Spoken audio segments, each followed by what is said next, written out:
Muito boa tarde. Como é visível, recebemos agora aqui com muita satisfação o Presidente da República, o Professor Marcelo Rebelo de Sousa, que nos acompanha agora neste segundo capítulo do balanço público de um ano de GPS, uma base de dados destinada a cartografar quem são, o que fazem, que trabalhos desenvolvem os cientistas portugueses espalhados pelo mundo. Temos aqui uma ou duas surpresas preparadas, que é, já ouvimos há pouco, Sr. Presidente, ouvimos há pouco aqui 3 histórias maravilhosas, 3 relatos de vida e de ciência de 3 cientistas que estão aqui, a Zita Martins, o Nuno Fontes e o Francisco Tencourt, que nos deram aqui motivos de, eu diria, acho que posso falar por toda a gente, de um grande orgulho perante aquilo que cada um deles conquistou e continua a ambicionar para si e para o país. A ideia do GPS é exatamente aproximar as pessoas, é fazer com que os melhores se conheçam, saibam onde estão, mas talvez o melhor seja mesmo ouvir o próximo orador. Primeiro temos o vídeo, não temos? Temos um vídeo que resume aquilo que depois o professor Rui Raposo, da Universidade de Aveiro, que esteve a analisar todos os dados existentes ao fim de um ano de GPS, nos vai explicar para termos uma melhor noção de qual é que é esta rede nesta altura. Começamos pelo vídeo da apresentação então do GPS.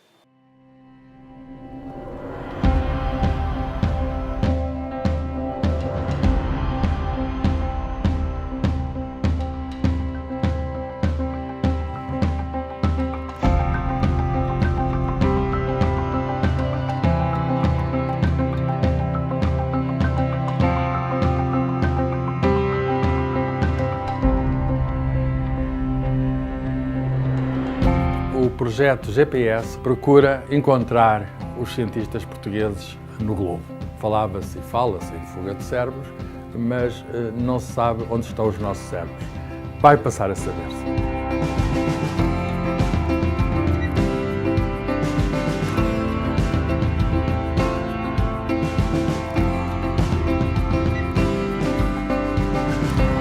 A rede GPS não é só um diretório de cientistas, não é uma lista telefónica. Permite criar comunidades. Cada investigador que se registra tem um perfil e esse perfil contém toda a sua carreira científica. Conseguimos, de facto, perceber onde é que eles estiveram e onde é que eles estão. Eles estão no Reino Unido, estão nos Estados Unidos, estão na França, estão na Alemanha, estão até em sítios mais improváveis, como na Austrália, na Arábia Saudita, na China, nas mais diversas disciplinas, na matemática, na física, na química, biologia e ciências sociais e humanas.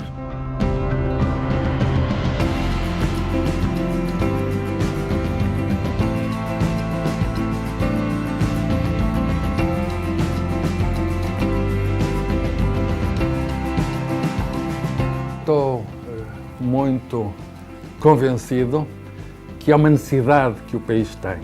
Saber onde estão os nossos cérebros e saber o que é que eles têm a dizer entre si e connosco. Quando nós abrimos a plataforma a inscrições, tivemos um crescimento rapidíssimo logo nos primeiros dias, com uma participação intensa, com sugestões, com comentários, com a criação de grupos, com a adesão a comunidades.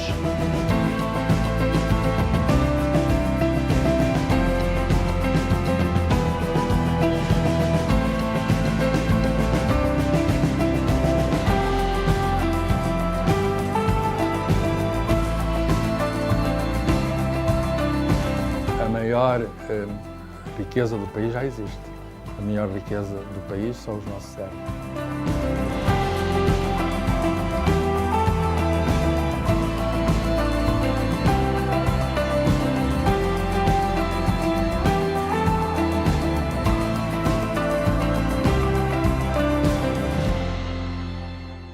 A rede GPS.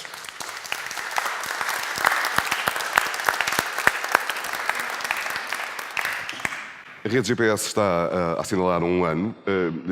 Eu aproveitava há bocado a presença de facto, estamos ladeados por estes 2 globos. Um que faz a cartografia, que é o globo terrestre, e outro que é o globo celeste. para fazer uma analogia, dizendo que aquilo que se pretende com aqui a rede GPS é cartografar a realidade do nosso tempo e puxar as fronteiras e conhecer as fronteiras daqueles que ambicionam entender o desconhecido. Professor Rui Raposo, esteve a olhar para os dados. Diga-nos o que é que podemos saber da comunidade científica de portugueses espalhada pelo mundo. Apetecia-me até perguntar, já sei que a minha resposta é não, mas fica aqui a dúvida, em jeito de provocação, não para si, mas de interpelação à sala, que é, perante os dados que eu próprio estive a ver no GPS, fiquei com uma dúvida. Qual é que será a cidade do mundo, professor Carlos Filhais, qual é que será a cidade do mundo onde existem mais cientistas portugueses? Então vamos a isto. Boa tarde. Antes de mais agradecer a oportunidade desta equipa da Universidade de Aveiro poder participar neste momento e de alguma forma ajudar a perceber um pouco mais aquilo que são os dados disponíveis no GPS e entender um pouco mais aquilo que é, digamos, a amplitude dos resultados que fomos escolhendo ao longo deste ano. É importante de alguma forma entendermos uma coisa fundamental, é importante entender que neste momento já temos o início de um mapeamento internacional sobre os cientistas portugueses pelo mundo, as suas áreas de intervenção em termos de atividade. Entender de alguma forma também a distribuição também em termos de sexo, entender como é feita essa distribuição e também em termos de idade e quais as faixas etárias que gradualmente vão também representando os cientistas portugueses ao longo em torno do mundo. Eu pedia talvez, muito obrigado pela apresentação. Houve uma referência que foi feita já diversas vezes durante as apresentações, que é a referência e a relação ao mundo, àquilo que é a projeção da presença de cientistas portugueses no mundo, aqui representando azul escuro, e também a densidade em termos de pontos que nós temos espalhados pelo mundo, em que se consegue perceber de alguma forma a amplitude, não apenas geográfica, mas também a densidade na distribuição geográfica desses mesmos cientistas. E é interessante de alguma forma também entendermos que entre estes pontos foram estabelecidas redes com o nosso país e entre cientistas, que nos permite também recuperar uma metáfora que já foi utilizada, que são os nossos cérebros, ou seja, no fundo, esta rede representa uma rede neuronal em termos internacionais que se vai tornando cada vez mais diversificada do ponto de vista do número de nós e a densidade desses nós, mas também cada vez mais diversificada do ponto de vista da relação entre esses nós. E parece-nos de alguma forma interessante, numa primeira instância, entendermos o perfil, digamos assim, daquilo que será o cientista GPS e depois entendermos algumas curiosidades, vamos chamar-lhe isso. Ao invés de ser exaustivo em relação aos dados que foram escolhidos, vamos apontar alguns que são, obviamente, interessantes pela sua preponderância, outros que são curiosos pela sua relevância dentro daquilo que é o universo geral da média identificada. Fizemos um levantamento em relação a cientistas GPS, ou seja, neste caso, cientistas têm tido pelo menos uma experiência com uma duração mínima de 3 meses durante o período analisado e, de acordo com este levantamento, fizemos um levantamento de cerca de 3.951 experiências. Estas experiências foi possível de alguma forma começar a separá-las e entender que, em média, cada cientista realizou 2 experiências com o mínimo de 3 meses no exterior, o que nos parece de alguma forma já algo significativo, considerando o período analisado, que é de 1990 até 2017. É interessante nós verificarmos que a distribuição ao longo deste tempo, temos uma primeira fase de 1990 até 2005, onde temos um crescimento do ponto de vista internacional destes cientistas GPS em termos do número de experiências realizadas no estrangeiro, neste caso cientistas GPS com pelo menos uma experiência no estrangeiro. E é interessante verificarmos que há até 2005 este crescimento, que poderá ser, obviamente, nós não temos dados para apontá-lo, mas poderá ser, obviamente, associado a diversos fatores, nomeadamente a distribuição ou a atribuição de bolsas de investigação de contexto internacional, aquilo que foi a dinamização da ciência também no exterior através de algumas universidades portuguesas. Notamos, no entanto, depois, nessas experiências, um decréscimo depois entre 2005 e 2010, identificamos talvez com a crise internacional financeira, que foi, de alguma forma, também houve uma redução no investimento em termos de ciência e em termos de bolsas atribuídas e em termos de lugares ligados à ciência. Mas depois de 2010, novamente um crescimento até 2017, aqui, infelizmente, talvez associando aquilo que foi o contexto nacional em termos de crise financeira, em que houve uma saída de cérebros de Portugal. Em média, na totalidade das experiências, a média foi de 38 meses, em termos de experiência. Curiosamente, com uma distribuição muito equitativa em termos dos sexos, de investigadores e investigadoras, cientistas e cientistas portugueses. E em termos da sua média, aí sim, por exemplo, no sexo feminino, a média é ligeiramente inferior, neste caso 35 meses, e em termos masculinos, ligeiramente superior, 41 meses. Estas diferenças, embora pouco significativas, aqui em termos dos meses, será mais interessante analisarmos um pouco mais estes dados quando estivermos a olhar para os continentes e para alguns países de maior representatividade em termos de concentração de cientistas. Em termos de média de idade, uma média de idade muito baixa, 36 anos de idade, o que demonstra bem esta saída que já vimos com os nossos convidados da primeira parte, uma saída bastante prematura de Portugal, em procura de outras oportunidades ou procura de outros desafios, digamos assim, quer na carreira académica, quer na carreira profissional ligada à indústria. E percebendo que esta distribuição, mesmo por áreas científicas, obviamente notamos uma grande preponderância das ciências naturais, depois ciências médicas, engenharia e tecnologia, ciências sociais, humanidades e, por fim, ciências agrárias. Eu gostava de destacar aqui duas destas áreas, que depois irei voltar a falar delas, as ciências sociais e as humanidades, que temos uma percentagem relativamente reduzida, ou seja, ciências sociais na ordem dos 18%, isto na média da comunidade analisada, e humanidades na ordem dos 5%. Mas vamos depois registrar uma curiosidade em relação a isso. Peço que retenham estas duas áreas científicas na memória para mais tarde voltarmos a falar. Em termos das atividades desempenhadas, nós temos como atividade preponderante o investigador doutorado, depois o aluno doutoramento, o investigador não doutorado, o investigador professor visitante, funções de liderança, técnico de investigação e de comunicador e gestor de ciência. Importa referir, de alguma forma, que estas duas últimas, ou seja, o técnico de investigação e o comunicador e gestor de ciência, são, digamos, atividades relativamente recentes, e vamos ver isso mesmo, aparecem em determinada instância durante a análise dos dados, em determinado período no tempo. E é curioso perceber, já alguém falou sobre as novas profissões, aqui estão duas, pelo menos uma delas, o comunicador e gestor de ciência, uma nova profissão ligada à ciência que surgiu recentemente e que gradualmente tem ganho alguma representatividade dentro da comunidade GPS. Importa olhar de alguma forma para aquilo que foi a evolução e peço que reparem no ano que nos parece fulcral, que é o ano 2000, onde há uma inversão em relação ao investigador doutorado e ao investigador não doutorado. Nota-se perfeitamente ali uma divergência em que a partir de 2000 começamos a ter cada vez mais investigadores doutorados dentro da nossa comunidade e um decréscimo gradual daquilo que são os investigadores não doutorados. Pressupõe-se que os que não eram passaram a ser dentro desta comunidade e continuaram a fazer parte. O que demonstra bem, volto a referir, este crescimento em relação ao pessoal especializado de doutorado no contexto internacional, alguns deles formados em Portugal, mas outros já com uma formação complementar obtida no estrangeiro. Repare-se ali novamente o ano 2000 como um ano fulcral, o surgimento das tais novas atividades, o técnico de investigação e o comunicador, que gradualmente também começa a ganhar alguma relevância, embora seja uma relevância residual na comunidade global analisada. Se olharmos para aquilo que diz a diferenciação em relação ao sexo, quando olhamos para, digamos, as 7 atividades fundamentais referidas dentro da comunidade GPS, existe aqui praticamente um empate. Existe entre o sexo masculino e o sexo feminino. Neste caso, no caso do sexo masculino, o investigador doutorado, as funções de liderança e ainda o investigador não doutorado como sendo, digamos, as atividades mais relevantes.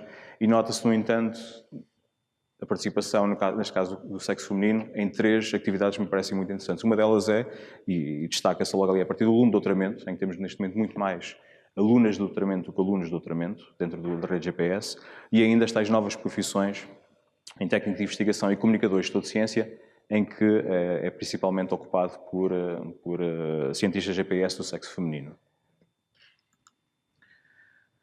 Em termos de metodologia, para entendermos exatamente aquilo que foi a expansão da rede e o crescimento da rede, nós tiramos fotografias durante alguns períodos ao longo do tempo, 1990, 95, 2000, 2005, 2010, 2015 e depois 2017, no final.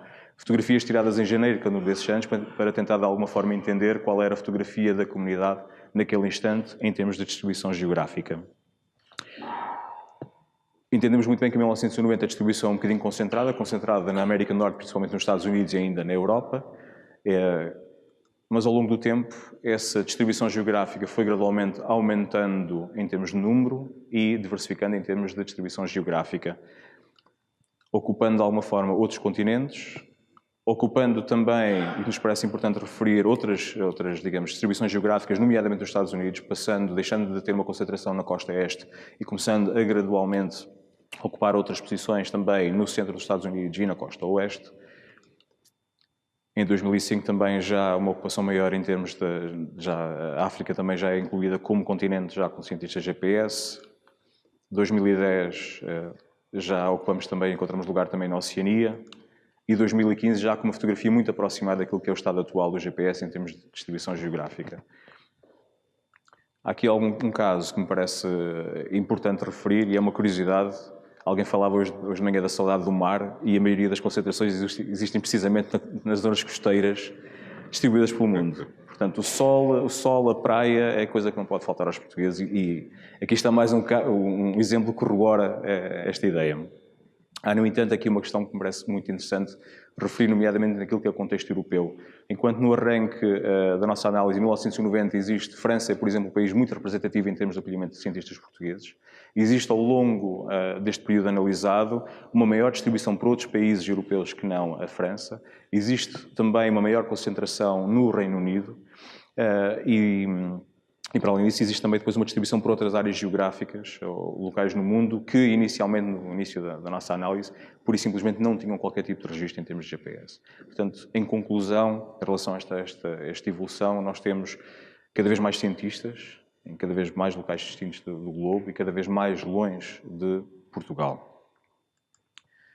Esta questão do mais longe, ou seja, a média, se nós pegamos nas experiências todas, aquilo que é a média global das experiências em termos de distância equivale a 3.582 km, que olhando para aquilo que é a distribuição em termos de sexo, voltamos a ter aqui alguma evidência de que os investigadores masculinos acabam por ter experiências mais distantes de Portugal por comparação aos investigadores femininos.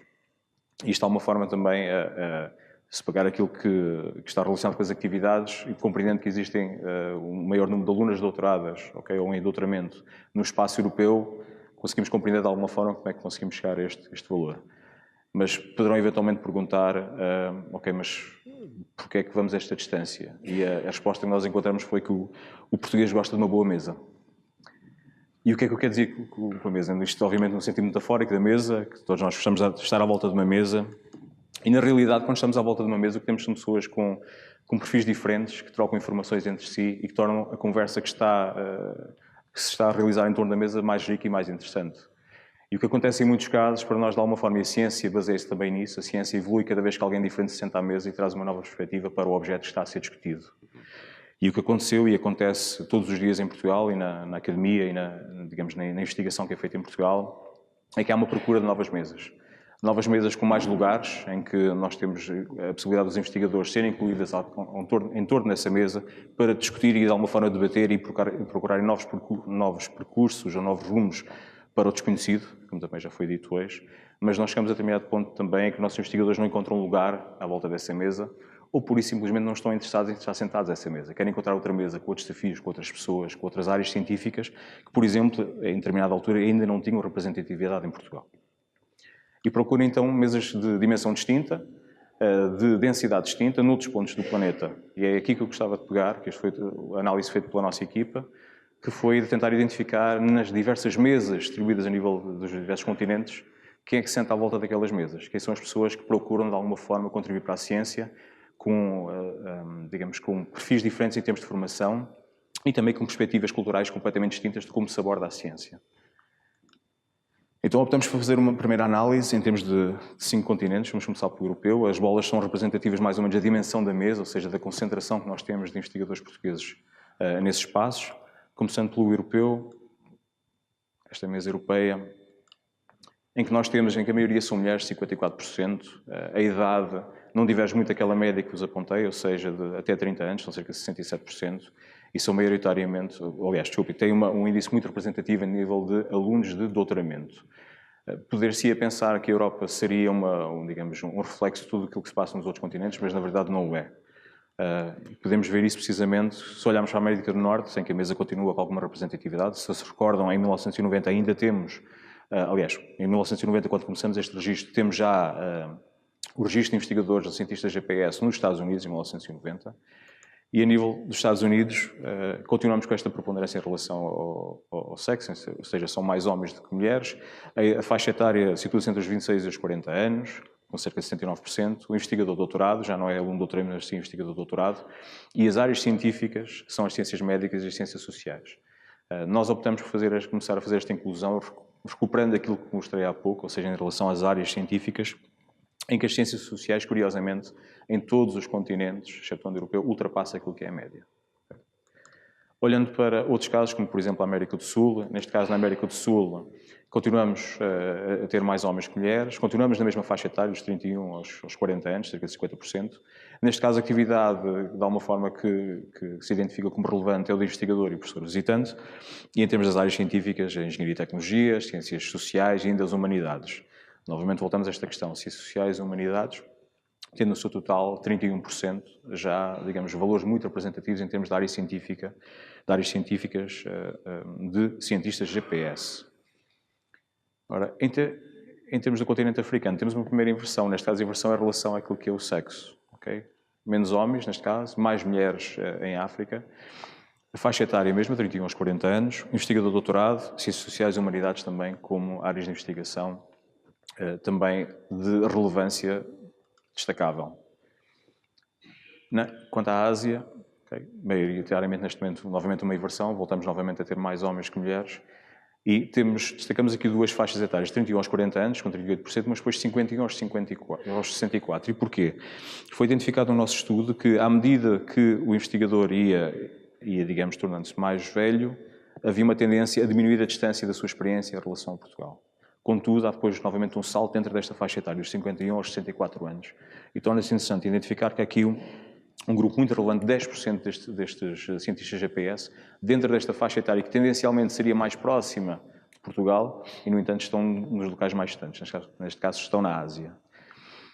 Em termos de área científica, novamente, as ciências sociais e as humanidades.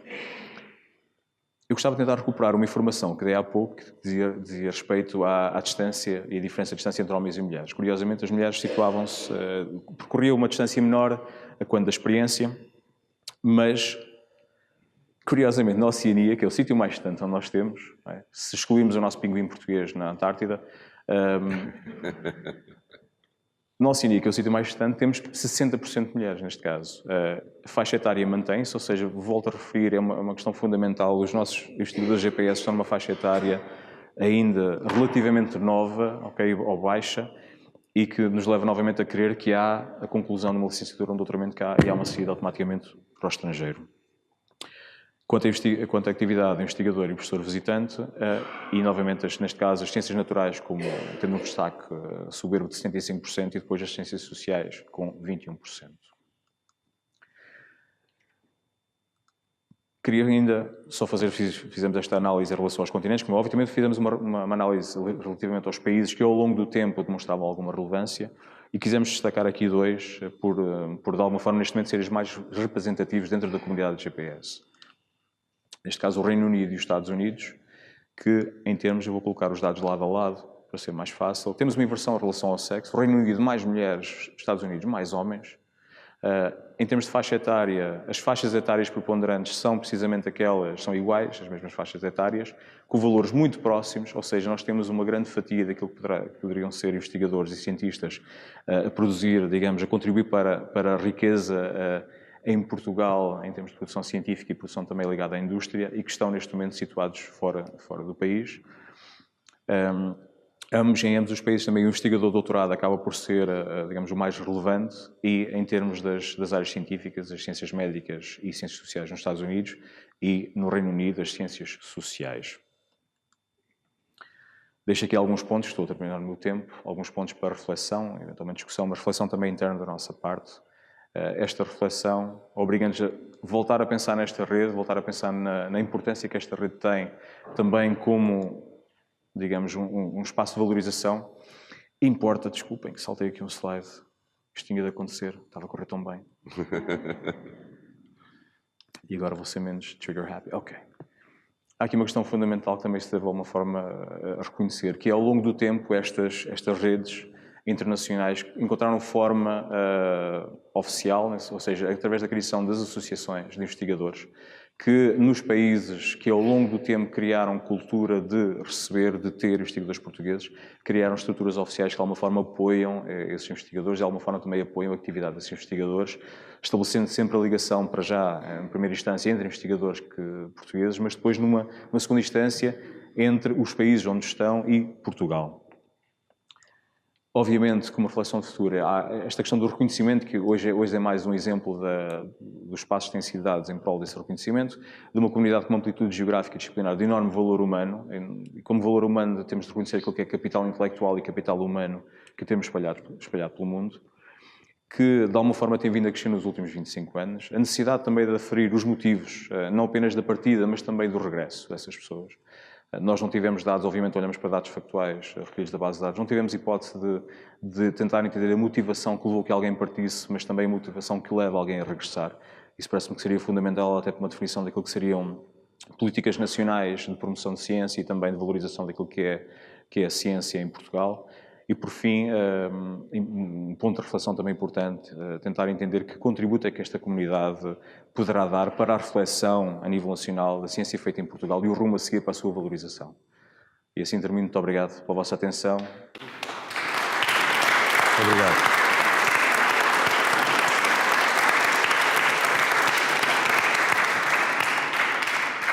Muito obrigado, professor Rui Raposo, a toda a equipa também que esteve a analisar estes dados. Seguramente que isto é uma surpresa para a esmagadora maioria das pessoas. Este raio-x, esta radiografia que nos apresenta os cientistas portugueses espalhados pelos 5 continentes, e com esta dimensão e com esta imagem muito feliz do sistema neuronal, não é? Que é a rede dos cientistas num crânio, num cérebro. O que é que esse cérebro faz com essa informação, com esse conhecimento, é aquilo que acaba por nos mover a todos, não é? Qual é o corpo desse cérebro?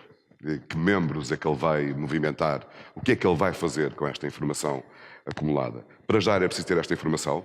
Este projeto GPS é desenvolvido através de várias parcerias, nomeadamente a Ciência Viva, a Fundação Francisco Manuel dos Santos, a Universidade de Aveiro e a Altice, através da Altice Labs, para nos falar um pouco sobre a necessidade e a importância desta cartografia dos nossos tempos. Dr. Jaime Gama, Presidente da Fundação Francisco Manuel dos Santos, dou-lhe a palavra. Olha, foi feita aqui a descrição, uma espécie de estudo da sociologia dos utilizadores. E isso é importante porque dá o relevo, pelo menos a extensão geográfica do que é a ambição do projeto. Um projeto que vive de uma parceria muito feliz da Fundação Francisco Manuel dos Santos, a Universidade de Aveiro, Ciência Viva e a Altice Labs. E também com o forte apoio das associações regionais de cientistas já constituídas. Agora, qual é o objetivo? Perguntou e perguntou bem. O objetivo é o objetivo que nos leva a ter em atenção o papel das redes digitais e pôr em ação as redes digitais ao serviço dos utilizadores. Este projeto não tem um centro, nem visa fazer a radiografia inventariante de todos os cientistas portugueses que estão espalhados pelo mundo. Nem tem objetivos a priorísticos do género, com isto devemos fomentar a partida ou fortalecer o retorno. Não. Isto é uma experiência no que podemos considerar o âmbito de um think tank digital. E com isto procura-se que os próprios cientistas portugueses fora e dentro construam os seus programas através do diálogo que entre eles estabelecem. Fixem os seus objetivos, se conheçam uns aos outros, se deem a conhecer ao país e o país também os possa conhecer de uma forma mais rápida, mais dinâmica, mais atualizada. Portanto, esta comunidade virtual que está estabelecida, e é a primeira que está estabelecida, é um instrumento de conhecimento, nesse sentido de fortalecimento da ciência, mas também de conhecimento da própria ciência, de conhecimento do conhecimento, na medida em que ele permite dar a conhecer à sociedade portuguesa aquilo que fazem, onde estão, a que se dedicam e aquilo que conexiona os cientistas portugueses espalhados pelo mundo. E que também permite a esses cientistas, na solidão da sua pesquisa e na dispersão da localização da sua investigação, agregarem uma comunidade entre si, que é a comunidade de serem portugueses. Portanto, o objetivo é um bocado a síntese entre um objetivo ultra-tradicional, a unidade dos portugueses, e também muito moderno, que é a virtualidade contida nas redes sociais, na comunicação digital e na deriva e incerteza que essas comunidades digitais têm ao fixar elas próprias no dia-a-dia do seu funcionamento os horizontes de pesquisa, os alvos e os objetivos que pretendem atingir. Portanto, um instrumento. E é nesse sentido apoiar um instrumento novo, fortalecedor da identidade portuguesa, mas também muito reforçador da modernidade portuguesa, como é o que está contido sempre na ciência, como não pode deixar de ser, que a Fundação Francisco Manuel dos Santos apoia fortemente este projeto e quer continuar a apoiá-lo nesta parceria boa, criativa e que nos parece também útil. E que envolve, sublinho, universidade, empresas e entidades públicas no mesmo projeto, que, conforme acabou de explicar o Dr. Jaime Gama, crê na virtualidade da vida própria que as redes digitais ganham hoje em dia. As redes é aquilo que as pessoas, que são os seus membros, depois fazem com elas e com a informação de que dispõem no momento e de acordo com os seus projetos ou ideias ou necessidades. Os grandes desenvolvimentos científicos e tecnológicos permitiram-nos fazer coisas fantásticas. Bom, uma delas foi ter aqui os nossos oradores iniciais, sobretudo aqueles que ainda não vivem ou que não estão a viver em Portugal, mas outros que não puderam vir, nós explicamos que estávamos a organizar esta sessão. Fornecemos um bocadinho de inside information e dissemos que o Sr. Presidente da República está presente. E então, temos aqui, através de vídeo, utilizando tecnologias de videoconferência, completamente banais hoje em dia, temos aqui 3 cientistas que são muito ilustrativos desta rede espalhada pelo mundo. O primeiro, nós vamos vê-los todos de seguida, eles vão endereçar uma ou 2 perguntas. Há uma pessoa que endereça 2 perguntas ao Sr. Presidente da República e depois vamos ouvir a palavra do Sr. Presidente da República. Eu comecei esta sessão a falar de um jogo de palavras, se bem se lembram quem ouviu. E sim, as palavras são importantes, sobretudo quando são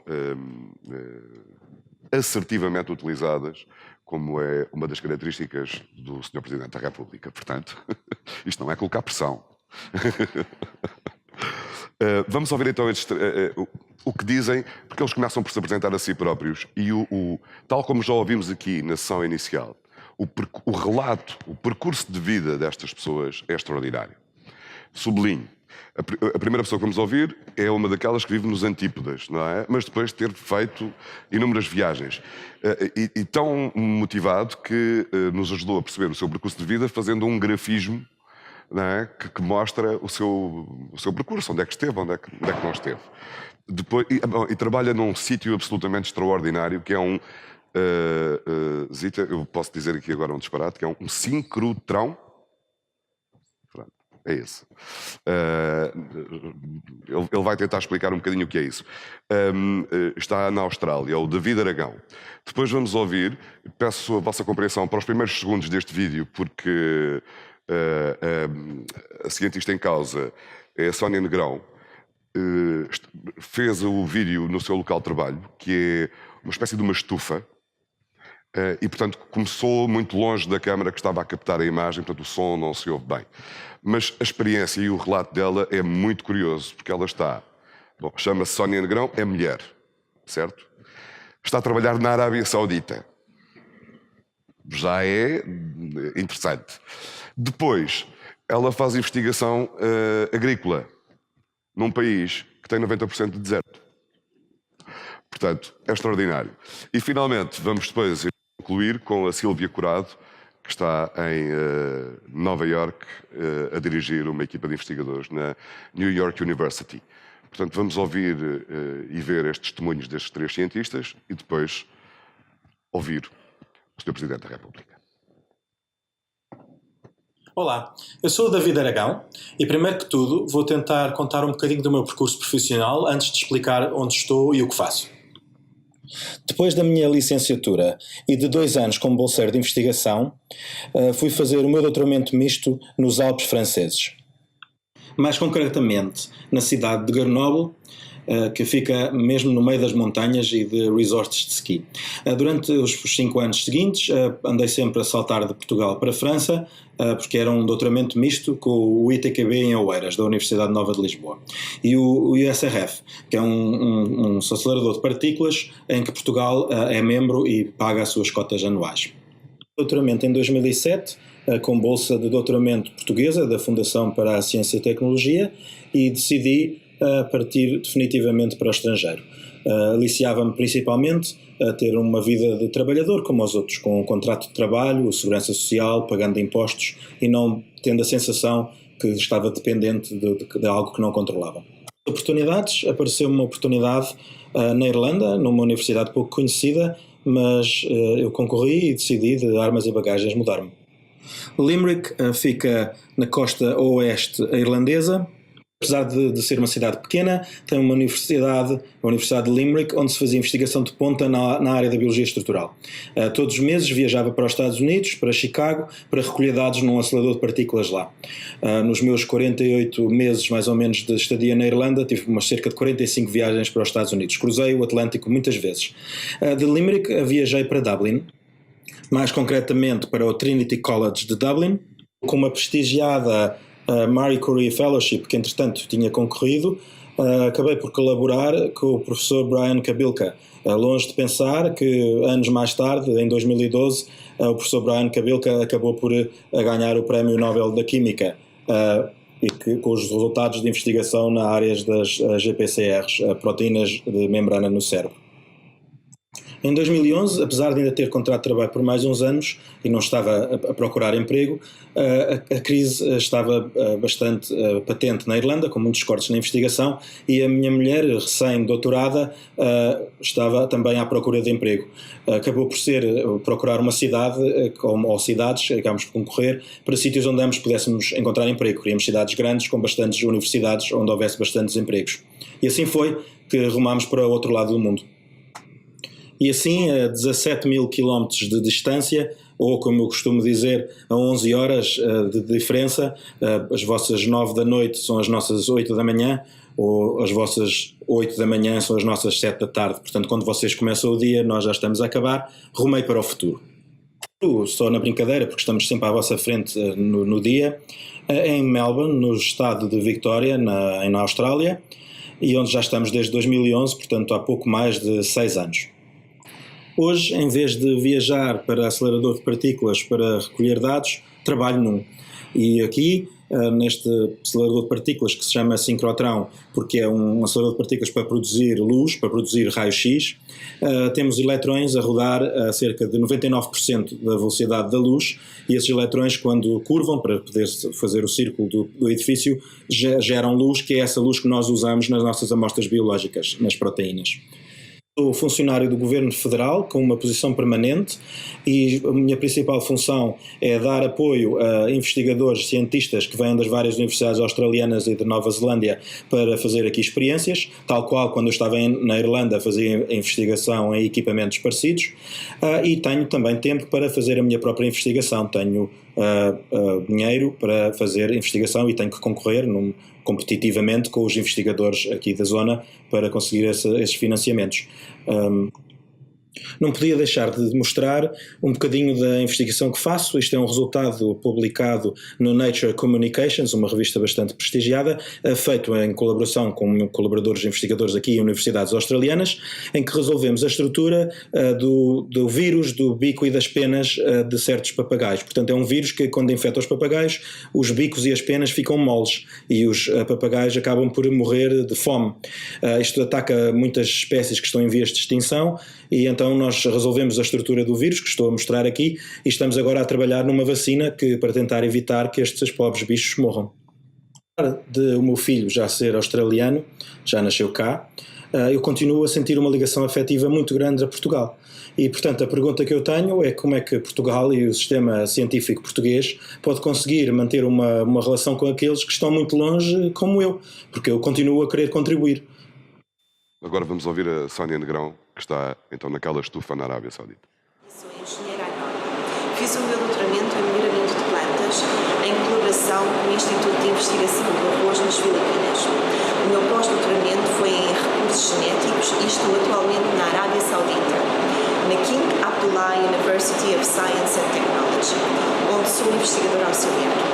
A causa abriu portas em 2009 e pretende ser uma referência mundial na área científica. O falecido rei King Abdullah e o rei atual King Salman, conjuntamente com o governo, partilham uma visão futurista, a visão 2030, onde a Arábia é um país menos dependente do petróleo e onde há um forte investimento nas novas tecnologias.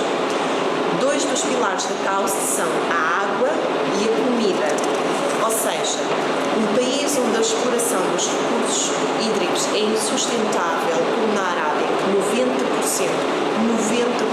da água é utilizada na agricultura e na indústria agropecuária. Atualmente, em todo o mundo, a exploração da água é insustentável. A visão da Arábia é como pode este país, que é um deserto, ao fim e ao cabo, investir na agricultura e garantir a alimentação da população. Em 2050 seremos 9 bilhões de pessoas no mundo. O desenvolvimento agrícola e a ciência têm um papel fundamental. Aqui na causa estou a investigar como podemos tornar as plantas mais tolerantes ao sal. Ao meu lado temos tomate selvagem, Pimpinelliflora, que é um parente muito próximo do tomate comercial que atualmente utilizamos e que, como não foi domesticado, ainda tem genes de resistência ao sal. Ou seja, as plantas são como nós, não conseguem beber água salgada. Portanto, este tomate selvagem consegue lidar com o excesso de sal. O nosso objetivo é então conseguir plantas mais tolerantes ao sal. Assim sendo, poderemos, em vez de utilizar água potável na irrigação, poderemos usar água salobra, água com uma certa quantidade de sal. E assim poupar imenso nos recursos hídricos, pois a água potável será só utilizada para consumo humano e para os animais. O desenvolvimento destas competências é fundamental para garantir o futuro da agricultura, principalmente tendo em conta as alterações climáticas, em que o nível da água do mar está a subir, as temperaturas estão a aumentar, a ocorrência de eventos extremos como secas e inundações é cada vez mais comum. A minha pergunta é: como posso ter a oportunidade de contribuir para o meu país na agricultura? Não posso regressar como pós-doc e, realisticamente, não há oportunidades para mim a surgirem como investigadora FCT, porque os concursos não abrem. Quero contribuir para o meu país e acho que seria importante a agricultura portuguesa continuar a desenvolver. Obrigada. Eu sublinho a generosidade de todas estas pessoas.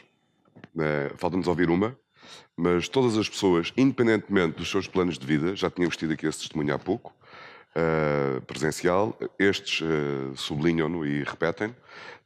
Estas pessoas, independentemente das suas carreiras profissionais, paralelamente a elas, explicitam uma vontade, um desejo de trabalhar com o país, de contribuir para o país. O país que as forma, o sistema de ensino que as forma, que permite que elas exponham as suas capacidades e os seus talentos em todo o mundo. Estas pessoas sentem a necessidade e a obrigação e a responsabilidade generosa de retribuir. E, basicamente, as perguntas são estas, não é? Vamos então ouvir a Silvia Curado, que está em Nova Iorque e que ela faz uma pergunta, mas depois faz uma segunda, que eu aposto que vai suscitar um certo sorriso na sala. Sua Excelência, Sr. Presidente da República, que prazer o de poder hoje dirigir-lhe algumas palavras a partir de Nova Iorque. A riqueza de um país mede-se também pela riqueza do seu povo e o conhecimento é uma das melhores formas de riqueza. A formação, a melhor forma de o disseminar e enriquecer mais gente, mais depressa em todo um país. Portugal tem investido bastante na formação de muitos portugueses, quer na sua formação de base em Portugal, quer apoiando a busca de conhecimento fora. E falo na esperança de que o fruto desse investimento venha a ser devolvido a Portugal, às gerações seguintes. No entanto, parece-me que por vezes Portugal se torna pequeno e não consegue receber-nos, não consegue conter-nos. E eis que partimos sem saber se regressaremos, correndo-se o risco de que esse investimento não chegue a ser devolvido ao país. No meu caso, uma licenciatura em Portugal com estágio na Noruega, um mestrado em colaboração com Londres, doutoramento em Heidelberg, na Alemanha, um pós-doutoramento em São Francisco, agora em Nova York, já como faculty, e a co-dirigir um centro de investigação na New York University. Já parti muitas vezes, mas sem nunca realmente sair, mas sem nunca regressar também. Já parti muitas vezes, mas sinto que nunca deixei o meu país, que nunca deixei Portugal. E assim como eu, tenho encontrado muitos outros portugueses que nutrem o mesmo tipo de sentimento, uma ligação tão forte que nos leva ou que cria uma enorme vontade de contribuir para o desenvolvimento de Portugal, quer através do nosso regresso ou mesmo estando fora. Vejo assim que há uma vontade e uns recursos como o conhecimento, experiência adquirida fora, ligações a instituições e empresas pelo mundo, vejo que são recursos que estão a ser subaproveitados. Embora haja, obviamente, iniciativas como a do GPS, organizações como a PAPS, as suas congêneres, o Conselho da Diáspora, são já um primeiro passo no sentido de aproveitar, de maximizar a utilização destes recursos. Ainda falta muito, penso que ainda estamos muito aquém daquilo que poderíamos fazer. E assim, Sr. Presidente da República, a minha questão é: como podemos potenciar a partilha dessa riqueza do conhecimento? Como podemos garantir que gerações futuras poderão beneficiar do investimento que tem vindo a ser feito na minha geração, na geração anterior ou mesmo posteriores? Esta é a minha questão. Não resisto a fazer-lhe uma segunda pergunta de teor mais pessoal. Desde a era da ovelha, possivelmente a ovelha mais famosa do mundo, Dolly, que temos vindo a aperfeiçoar tecnologias que nos permitem não só clonar animais em laboratório, animais de estimação, mas também conceber a possibilidade de nos virmos a clonar. Estudos recentes, inclusive em ratinho, têm demonstrado que podemos, partindo de células da nossa pele, criar óvulos com todo o nosso ADN. Obviamente, sabendo que a clonagem não significa criar no espaço de um mês um ser igual a nós, mas sim um ser com 100% do nosso ADN. Gostaria de perguntar, Sr. Presidente, já alguma vez pôs a hipótese ou gostaria de vir a ser clonado? Ou aceitaria ser clonado? São estas as minhas questões. Muito obrigada. Não posso deixar de felicitar o GPS pelo seu primeiro aniversário e não posso deixar também de agradecer tanto ao GPS como ao Sr. Presidente da República por todo o carinho que têm demonstrado para com os portugueses que estão fora. Muito obrigada.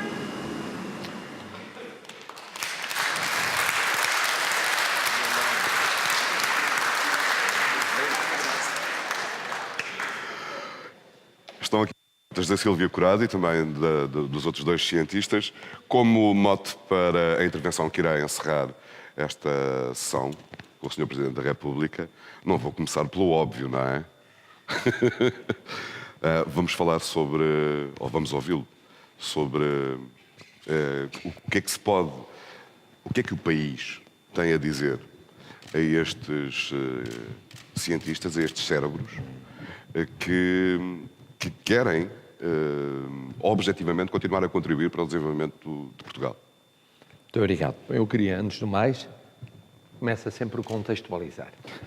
Eu queria agradecer ao magnífico reitor receber-nos aqui, na sua e nossa casa, mas queria louvar de forma muito particular a parceria que hoje nos reúne. E começo pelo Dr. Jaime Gama e pela Fundação Francisco Manuel dos Santos, que é um exemplo de uma instituição que todos os dias faz pedagogia cívica em Portugal. Todos os dias. Nos mais diversos domínios. Este é outro. Mas em não sei quantos domínios faz aquilo, podia ser o Estado a fazer, podia ser outras instituições a fazer, faz. Podia ser outras fundações a fazer, faz. Com uma imaginação, que agora se soma à imaginação do Dr. Jaime Gama e, portanto, é imparável. A da Fundação antes de ele ser presidente e agora que ele é presidente. Queria saudar, obviamente, a Ciência Viva, que é um exemplo de instituição pública viva. Viva, é indiscutível. Já o testemunhei várias vezes. Queria cumprimentar a Universidade de Aveiro, que aqui está presente, mostrando também o seu dinamismo próprio. Queria cumprimentar a Altice Lab por fazer parte desta parceria virtuosa e louvar o estudo. Depois, ainda no domínio do contexto, eu começaria por uma evidência, que nós portugueses somos excepcionais. Hoje aqui falamos da excepcionalidade dos portugueses cientistas espalhados pelo mundo. Mas se multiplicarmos por 10, por 100, por 1000, por muito mais, a nossa história é de portugueses espalhados por não sei quantos continentes, excepcionais, e a fazerem a mesma pergunta que eles formularam. Eles formularam no domínio da ciência, outros formularão no domínio do trabalho, das empresas, da educação e por aí adiante. E, portanto, é uma característica nossa, o Dr. Jaime Gama já o disse, faz parte da nossa identidade nacional. Este ecumenismo, esta capacidade de estar lá fora, estando cá dentro, eu tenho definido isso separando o território físico do território espiritual. Eles fazem parte do nosso território espiritual, mesmo que momentaneamente se não encontrem no nosso território físico. É evidente, o que há de novo é que aquilo que nós já conhecíamos em relação a outras comunidades portuguesas chegou à ciência. Mas chegou há pouco tempo. Havia casos isolados até aos anos 40, 50, de formação graduada, pós-graduada, de investigação, de pesquisa, mas eram poucos. Eram umas dezenas, passaram a centenas, depois passaram a milhares.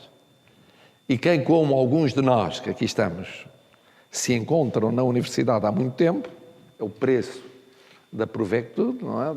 Da idade, da senectude. O Sr. Carlos Filhais ri, mas não chegou ainda a essa senectude, por isso é que se permite rir dessa forma feliz. É que eu assisti aos meus alunos, primeiro aos meus colegas, aos da minha geração, nos anos 60, à partida para doutoramentos. Na Inglaterra, nos Estados Unidos da América, nas ciências sociais noutros países europeus, foi por aí que começou. Depois Canadá, foi por aí que começou. E aquele retrato que aqui assisti, eu vivi-o como se estivesse a reviver a minha vida. Eles a partirem e naquela altura muitos a regressarem, mas alguns ficavam. E alguns ficaram, definitivamente, outros não. Vieram, regressaram. E depois passou a ser com os meus alunos. Já não os meus colegas, os meus alunos. No domínio das ciências sociais, mas assisti a outros meus alunos que não eram no domínio das ciências sociais, porque também ensinei noutras escolas ditas de ciência dura. E, portanto, assisti a este fenómeno, que depois cresceu nos anos 70, cresceu nos anos 80, conheceu as virtualidades da política científica, que fomentou isso nos anos 90. As universidades fomentaram mais do que nos anos 80 e nos anos 70. O Estado fez-o também. E depois a necessidade das crises, sobretudo a última crise, que fez dar um salto, sem vontade, ou contra a vontade, ou para além da vontade, que está bem retratado. E se virmos depois a expressão geográfica, não é por acaso que as ciências sociais surgem onde surgem e as outras estão onde estão. Não é por acaso. Há ali uma coincidência e uma distribuição a que eu fui assistindo. Depois tive a oportunidade, ainda antes de ser presidente e depois de ser presidente, de me encontrar com as associações de cientistas portugueses num ou noutro ponto. Claramente, os Estados da América, com o PAPS. E com esta líder, porque é uma líder nata, perigosa, como se viu pela última pergunta, mas perigosa, mas é uma líder. Encontrar com alguns dos elementos em Londres, ter um ou outro contacto quando estive na Alemanha. Infelizmente, embora conhecendo bem alguns elementos em França, mas não pude ter o mesmo grau de contacto. Mas percebi que se estavam a organizar. Antes mesmo de haver o que hoje existe, o conhecimento da rede e o conhecimento global da rede, se organizavam regionalmente. Por sua iniciativa. Isto é, queriam ficar ligados entre si, entre eles, e ligados ao país. E queriam participar crescentemente na vida do país. A começar pela ciência, mas depois em toda a vida do país. Ironicamente, não foi o país a tomar essa iniciativa, em muitos casos.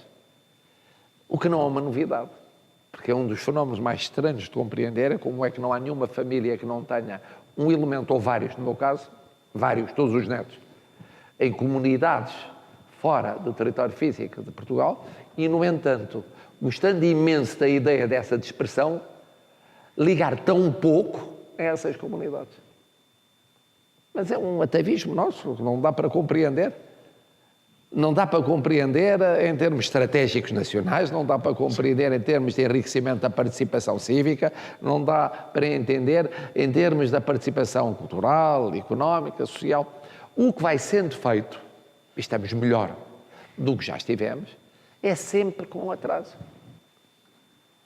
E com isto perdemos gerações. Perdemos gerações e perdemos tempo. E essa é uma mágoa genérica.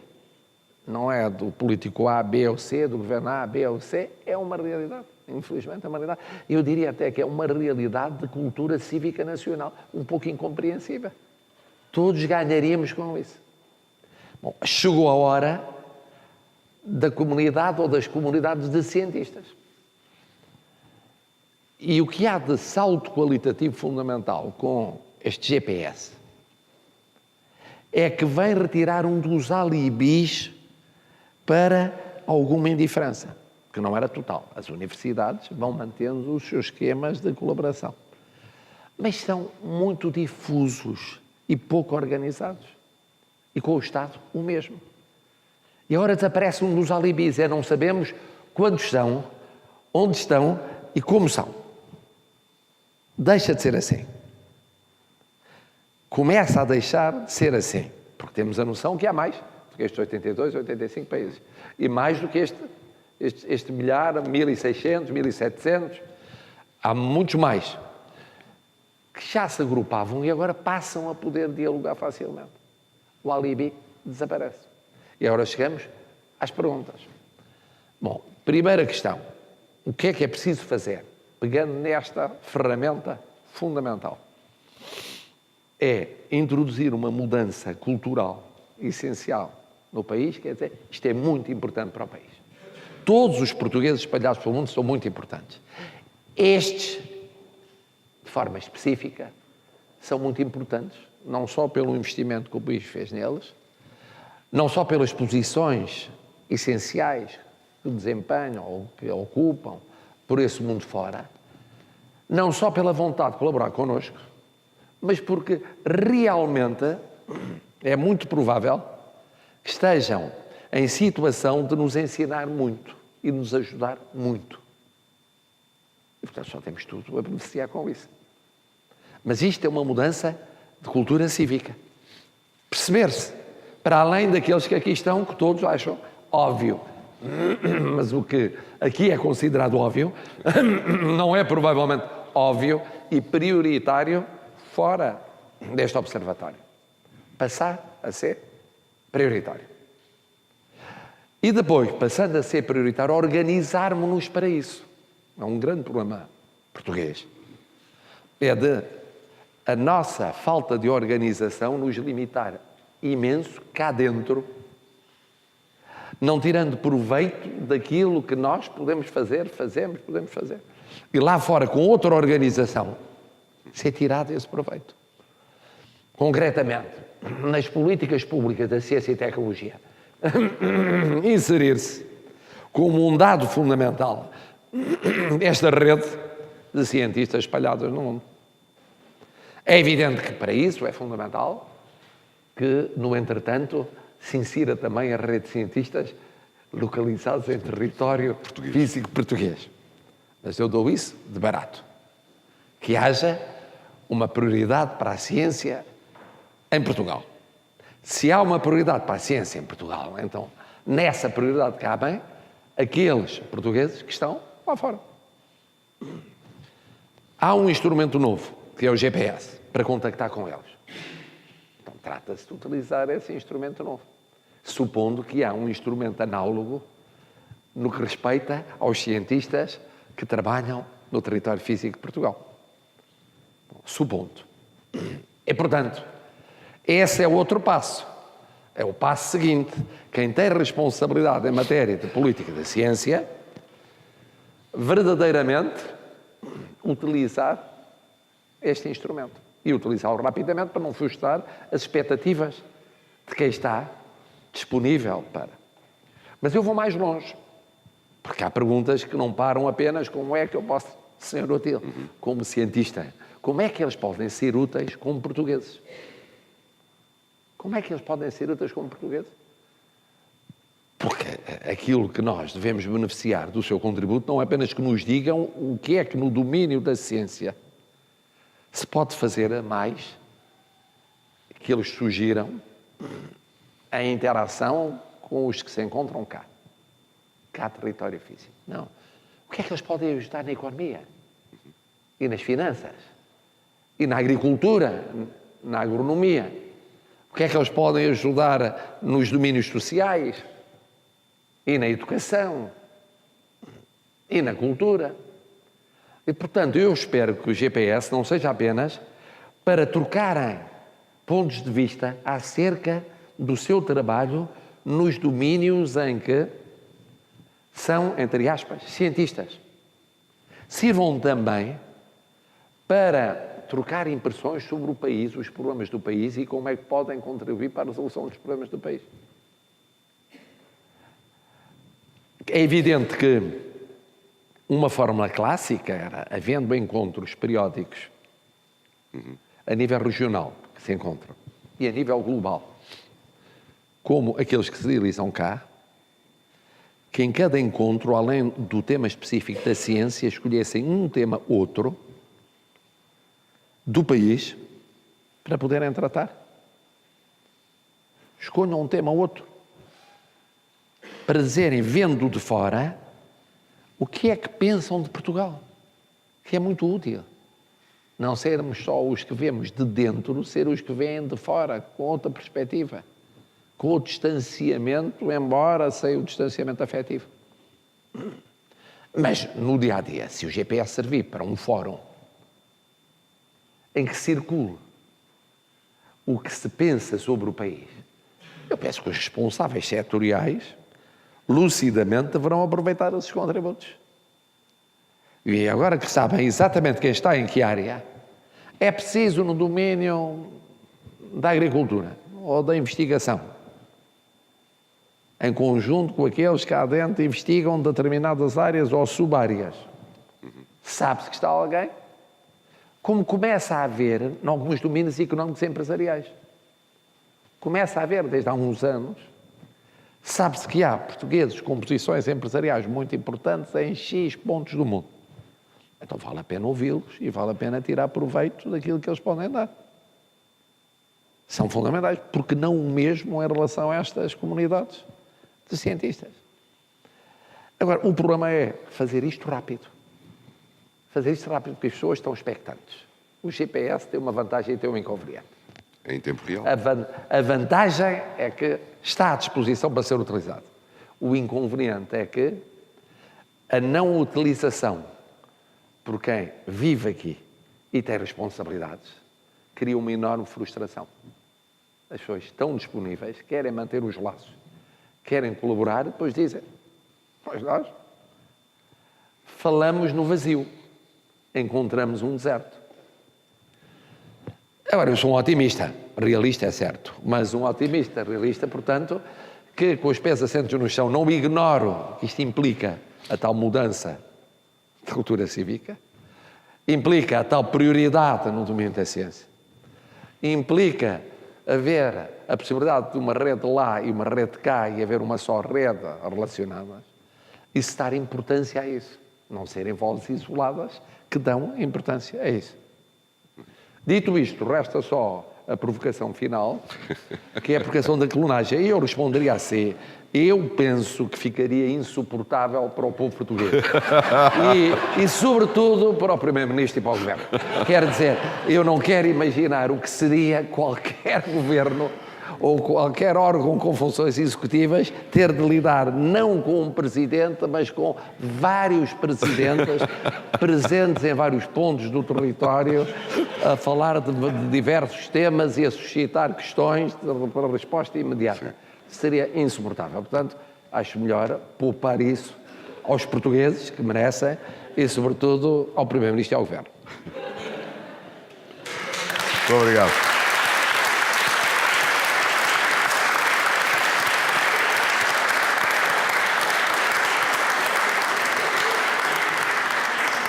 Parecia ouvir alguém a dizer assim, pois, se com um já é o que é. Sr. Presidente, muito obrigado. Estamos a encerrar esta sessão. Enfim, o realista Presidente da República fez uma síntese muito fiel e objetiva de tudo aquilo que foi aqui dito, do que sementes é que podem ser germinadas a partir daqui. Abre-se aqui uma janela de alguma esperança para muitas pessoas, ou de otimismo realista, como se preferir. Vamos então guardar na memória este mapa, que é o mapa do nosso cérebro coletivo fora do nosso corpo. Não é? Porque há outro cérebro coletivo dentro do corpo, sendo Portugal. Universal. Exato. Nosso corpo terrestre e celeste. Muito bem. Muito obrigado a todos, em nome dos organizadores e dos parceiros da rede GPS, pela vossa presença e até à próxima.